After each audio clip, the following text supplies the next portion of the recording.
Hi, in the previous module we started talking about basic steps that you need to do in order to perform an MVPA analysis. In this module we'll continue. So recall that the process of performing MVPA analysis follows a series of steps. The first is defining features and classes. The second is feature selection. The third is choosing a classifier. The fourth is training and testing the classifier.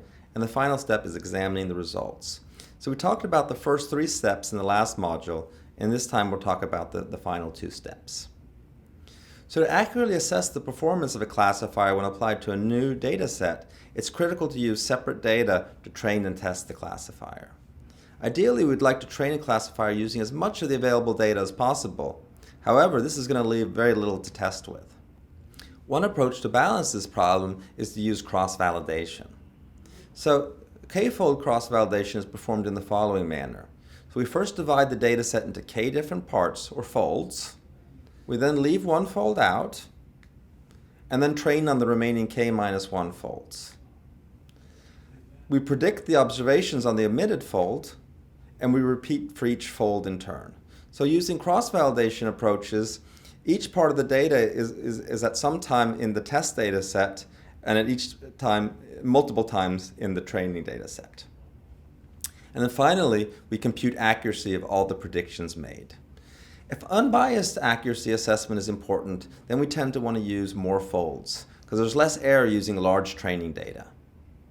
If, on the other hand, parameter optimization is important, then we tend to use fewer folds. We get more stable estimate of the error using large test data. In practice, 5 or 10 folds is often used as a compromise. When performing cross-validation, it's important that each fold contains observations from each class. For example, if we're doing a classification of faces versus houses, you want each fold to contain examples of both faces and houses. The classes should be roughly balanced in the cross-validation procedure, and stratification can be used to guarantee that each class is adequately represented. One should, however, be careful to include correlated observations in the same fold, because otherwise you may bias your test data set.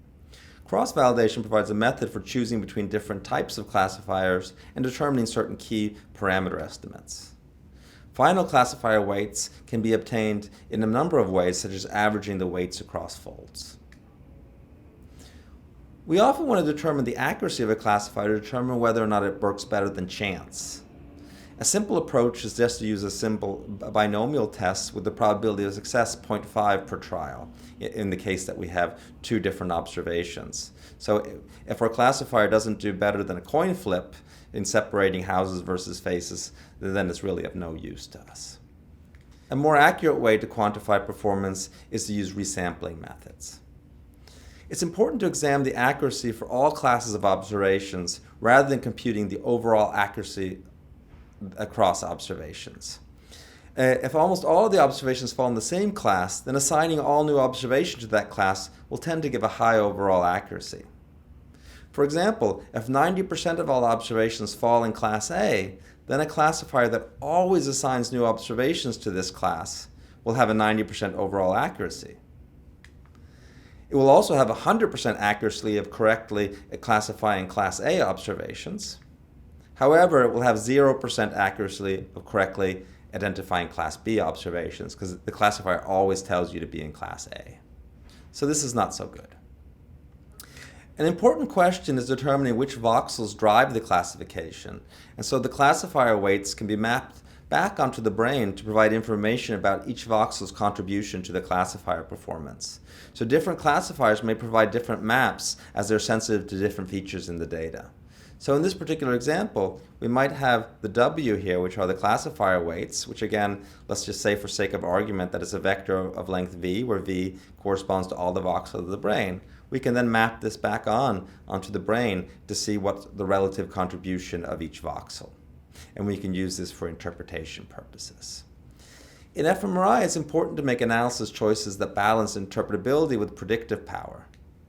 Certain methods may give good predictions, but the resulting voxel weights may be difficult to interpret and may not generalize to new subjects. So we always want to balance those things to have a classifier that has a good accuracy with one that tells us something about the underlying neuroscience. Okay, So that's the end of this module, and this was the second module in how to perform an MVPA analysis. Okay, thank you.